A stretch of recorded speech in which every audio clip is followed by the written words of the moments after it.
Let me tell you about the type of person who makes everyone feel very uncomfortable. It's not because they're rude or cold or broken, but rather because they're happy without you. In fact, they're happy without anyone. They'll cancel plans with others and feel relief.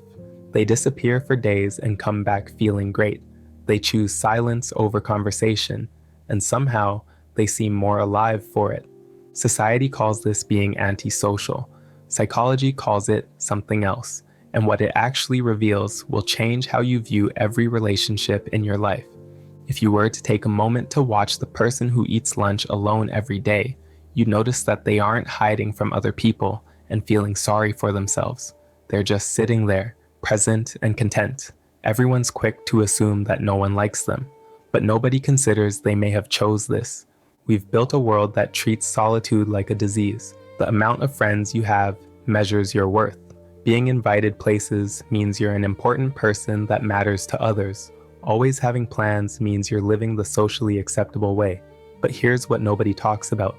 The people saying all of these would gladly take on obligations from people they don't even like. The people who choose solitude aren't running from anything. It's actually quite the opposite. They're running towards something. And what they're running towards reveals something society has been trying to hide for generations. If you prefer solitude, you've already heard these phrases. People say things like, you need to get out more, or go out and socialize with people. And of course, you can't forget, it's not healthy to be like this. The same people who can't even sit alone with their own thoughts for 5 minutes are diagnosing you. There's a term for this. It's called the sociability assumption, and it's the belief that human well-being requires constant social interaction. The crazy thing is, it's not based on science. It's based on fear. Back in more ancient times, we needed tribes to survive predators, hunt, and raise children. Now we didn't need to enjoy their company every single day. Evolution required us to cooperate, not have cocktail parties. Unfortunately, somewhere along the way, we confused this survival strategy with having certain moral obligations. Studies show that introverts process rewards differently. When an extrovert anticipates social interaction, dopamine floods through their brain. They're getting high off of the prospect of being around people. But for those who prefer solitude, that same surge comes from things like internal stimuli or having a moment of clarity. Even from an idea taking shape, their reward system is turned inwards. And a brain that finds rewards from within itself doesn't need external validation to function. And that raises a question nobody wants to ask. What happens to society when the people who need approval the least are the ones that everybody is trying to fix? People who prefer solitude have conversations in their heads that would exhaust most people to listen to. They're building entire worlds in their minds while you're asking them if they want to grab some coffee. Solitude allows for unbroken thoughts. When you're alone, your mind can follow your random, incomplete thoughts to their natural conclusions. You can sit with an idea for hours and examine every angle without someone interrupting to ask what you're thinking about. Psychologists call this reflective consciousness. This is where insight happens, where you can figure out who you actually are beneath the performance you put on for everyone. And people who prefer solitude need it like they need oxygen. Research shows that people who regularly choose solitude report higher creativity, stronger sense of self, and better emotional regulation. But this is only if they chose it voluntarily. People forced into isolation showed the opposite effects. The choice is everything. Now, have you ever watched someone who prefers solitude while they're alone? They don't feel sorry for themselves. In the comfort of their own mind, they're having conversations, creating things, or solving problems. They're experiencing a unique inner presence. For people who prefer solitude, every social interaction runs a program in the background of their brain. You're monitoring facial expressions, tone, body language, subtext, social hierarchies, and unspoken rules. You're performing a version of yourself that's appropriate for the context, and it's exhausting. But for extroverts, they find the interactions energizing. The stimulation feeds them. For those who prefer solitude, it's like running multiple programs in your head simultaneously while your battery's draining quickly. Functional MRI scans show that introverts typically have more prefrontal cortex activity during social interactions. Their brains need to work harder to process the same situations that extroverts find effortless. This is why the person who seeks solitude leaves a party feeling like they've run a marathon while everyone else is asking about when the after party starts. Their brain has been in overdrive for hours, and the recovery happens silently once they're alone. This is necessary for them. Unfortunately, we've built a world that demands constant performance, open offices where escape is impossible, social media where you're always available, cultures that equate being busy with being successful. For people who need solitude to function, not only is this annoying, it's suffocating. If you took a moment to watch someone who prefers solitude at their workplace, you'd see that they're charming in meetings, but pay attention at lunch. They're not eating alone because no one invited them. They're refueling, giving their brain a break from the constant processing. Once you see this, their behavior stops looking antisocial and starts looking more like survival. But here's what nobody mentions.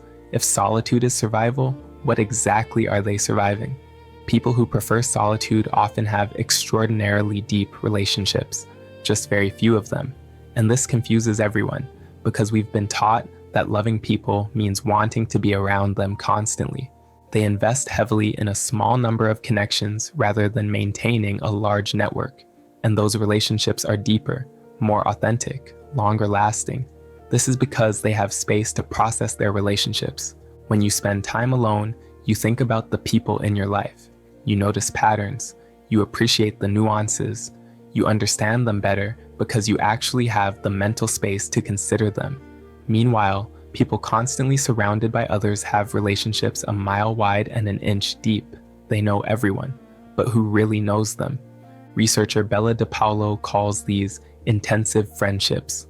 The quality of the relationships are more important than the quantity. These aren't casual connections. It's a delicately chosen family, and they're more resilient than friendships requiring constant contact. But here's what's beautiful and slightly terrifying. When people who prefer solitude choose to spend time with you, it means something. They're giving you their limited social energy and sharing their internal world. They're not there out of obligation or fear of missing out. They're there because they genuinely want to be, which means every moment they're with you, they could have chosen silence instead, but they didn't. Now let's talk about the creative side of people who prefer solitude. Creativity doesn't just benefit from solitude, it requires it. And it's not because these people are weird. It's because there comes a point when creativity needs uninterrupted time with your own thoughts. In constant social interaction, your brain is reactive. Someone speaks, you respond. Someone asks, you answer. Let's say you're playing tennis. Your creativity would require you to stop playing tennis and make something from scratch. But you can't do that when tennis balls keep flying at your head. Neuroscientists found that creative insight emerges during default mode network activity, when your brain isn't focused on external tasks, but rather making internal connections, mind wandering, processing, and this network is most active during solitude. People who prefer solitude spend more time in this state. Their brains constantly make connections, see patterns, and generate ideas. It's not because they're trying to. It's because that's what brains do when you stop forcing external focus. Think about any of your creative breakthrough moments. Were they at crowded parties, during busy workdays, or were they in the shower, on a walk, lying in bed at night? That's what I mean. The brain needs space to surprise you, and the space only exists in solitude. This even extends beyond art.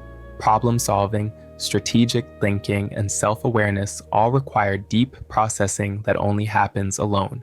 The person who prefers solitude isn't avoiding the world. They're building something within themselves to eventually bring to the world. But what happens when what they're building requires them to stay away longer than anyone expected? People will say things like, "Are you depressed? Are you going through something?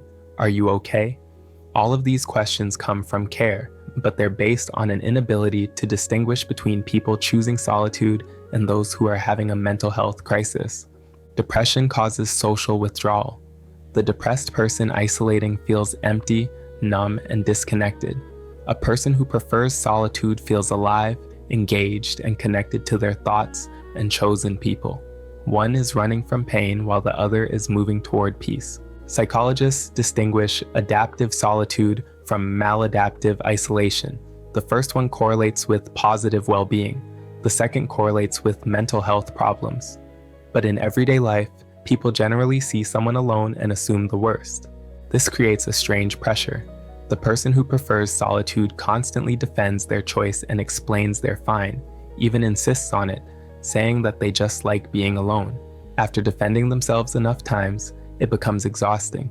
It's hard to enjoy your solitude when everyone treats it like a cry for help. Research shows that people who prefer solitude when their preference is respected report high life satisfaction, a strong sense of self, and good mental health. All the problems arise when they're forced to conform, when their need for alone time is pathologized, when they're made to feel broken. But here's the thing, if they're fine alone and struggling in groups, maybe the groups are the problem.